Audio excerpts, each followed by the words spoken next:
Next is you have Union Digital Bank, which is at 6.75%. This time deposit though is for 365 days. So again, if you're willing to lock up your money for 365 days, you're going to get 6.75%. When we talk about this 6.75% is still subjected to 20% withholding tax. Whatever you get will be still lessened by taxes as well. Please do remember that this won't give you any capital appreciation. Whatever you put in, by the time you take it out, your capital remains the same. It's just that you get interest from the money that you would give on the banks. People are asking how can they also give a higher rate of return? Costs for digital banks. It's basically a technology platform.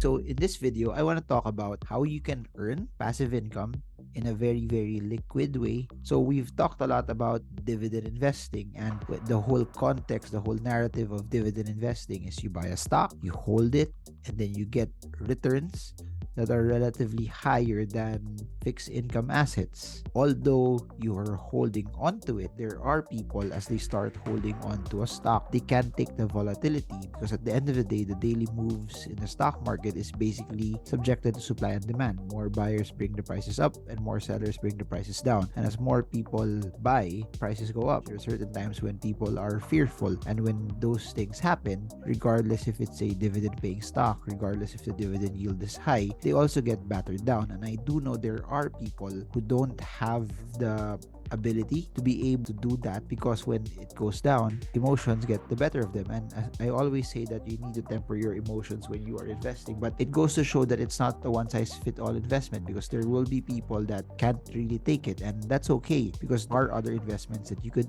actually put your money into and you could also earn a yield and you can also get passive income. The goal is to find assets that will help you, that can store value, give you cash flow, give you passive income. And if you're the type of person that wants that, then this video is for you. There are other sources of passive income aside from common stocks that pay dividends, REIT preferred shares that give you dividends. I want to talk about investing, or at least you guys studying, putting in your money in high interest banks. I think that's something very interesting because when you put your money in the bank, it's normally liquid.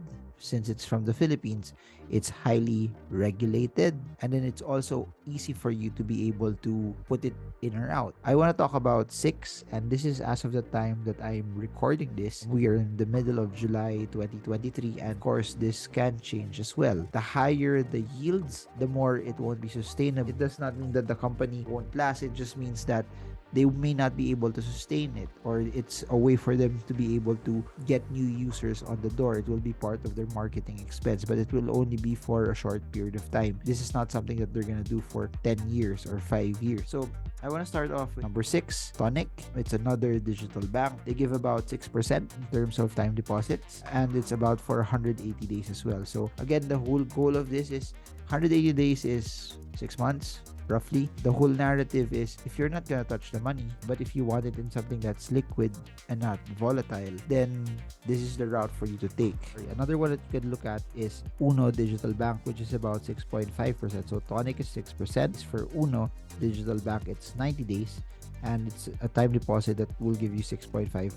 Next is you have Union Digital Bank, which is at 6.75%. This time deposit though is for 365 days. So again, if you're willing to lock up your money for 365 days, you're gonna get 6.75%. When we talk about this 6.75% is still subjected to 20% withholding tax, meaning if you put in say 100,000 pesos, if it earns 6.75%, which is 6,750 pesos for that 100,000 that you're putting for a year, less 20% of 6,750, that's what you will get net.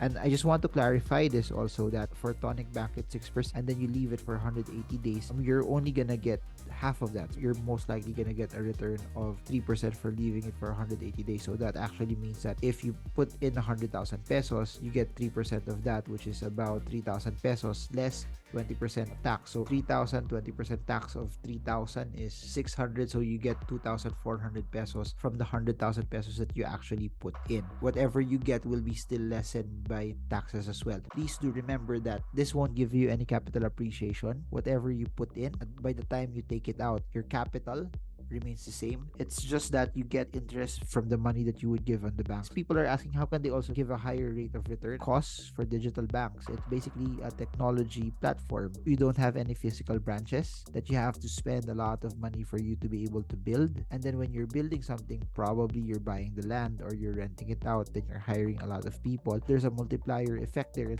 terms of the number of people that you're actually paying, and their overhead costs become higher. For digital banks, you don't have that. And I'm a big fan of anything that's digital because it's nicer if you're not lining up for you to be able to make a transaction. If you could send something online, makes life easier. And if you have the ability to actually earn more off of it, then even better. I'm a big supporter, I'm a big fan of digital banks because it's not just efficient, it's not just how things are done also outside the Philippines, but it saves a lot of time, and time is the greatest arbitrage. You cannot make more time. If you lose time, you can't take that back anymore. So now let's proceed. Number 2 is Maya, 10%. This is no lockup, but do remember there are a lot of things that you need to do for you to be able to get this 10%. It's not something that you just put in money and then you get the 10%. There are a lot of tasks attached to it. And lastly, CMIB, it's around 12%. Just to reiterate, whatever rates that are given, this won't last forever. A bunch of this are for marketing purposes, so that causes people to shift from other competitor banks, but it pushes people also to save. If you have the ability to earn and save something without doing anything because it's passive income for you, then you do it, and that's what they're actually doing. And I guess programs like this are good because it pushes Filipinos to save, because Filipinos inherently want to spend more. We are in a consumer-driven society. We are in an era where people want to gratify themselves more. If programs like this, banks like this, institutions like this get to create something that incentivizes people for actually saving money, then I do believe that this is something that's good. So please do remember that not everything that you put in here, it should not all be here also in banks, because if everything is in one asset class, then you're not diversifying, then you don't have the ability to also have other assets that could actually beat inflation. So right now, inflation is still relatively high. This barely beats inflation, but I do believe it's better than hiding your money in a mattress or just putting it in something that's giving you 0.1%. The ability to be able to earn more, the ability to be able to save more, the ability to be able to make your money work hard for you is something that's worthwhile and worth trying. So please do explore this. Take the time to research. Don't just come into these banks just because I talk about it here. It's your money, it's your responsibility. Please do your own due diligence as you start investing, as you start learning more about this. So that's it for now. Marvin Germo. I hope this video helps you trade well, trade strong, trade smart. See you all again soon. God bless you all.